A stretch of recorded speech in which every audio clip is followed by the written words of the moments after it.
que la Bible dit que c'est en retournant à moi et en demeurant tranquille.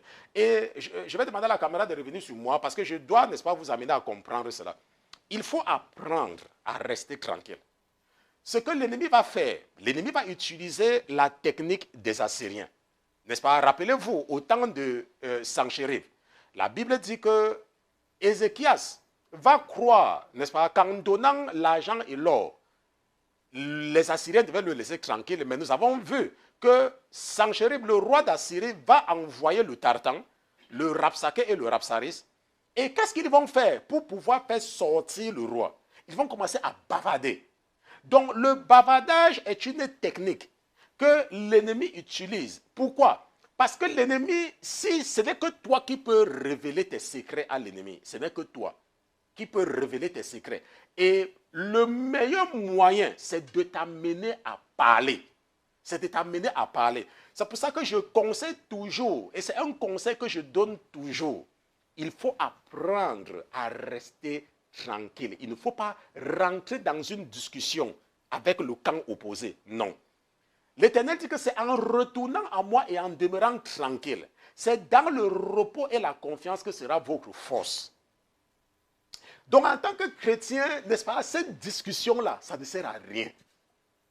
En tant que chrétien, le bavardage, oh c'est moi qui ai fait ceci, c'est moi qui ai fait ceci, oh c'est moi, ça ne sert absolument à rien. Ça ne sert à rien. Il faut apprendre à rester sans rien dire. Quelqu'un va essayer de te provoquer avec les injures, avec des paroles, parce que nous avons vu la violence, n'est-ce pas? La violence, ça fait partie de leur nourriture.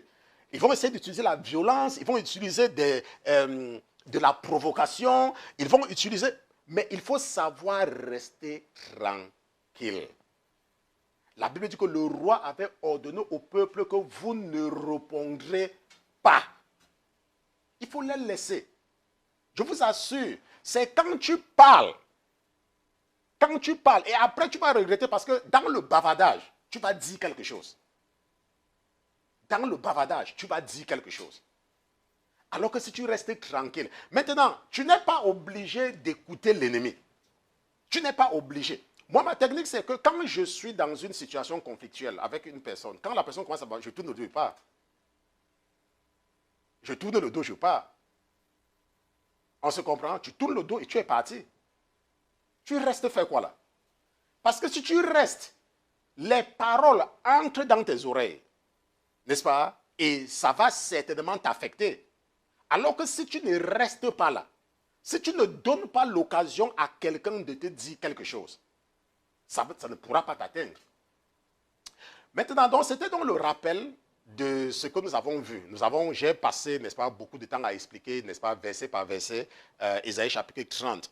Et nous allons donc continuer aujourd'hui avec quelque chose, n'est-ce pas, là où nous sommes toujours, comment est-ce que Pharaon va utiliser, n'est-ce pas, la séduction pour faire descendre toute la famille de Jacob en Égypte. Allons un peu dans le livre de la Genèse.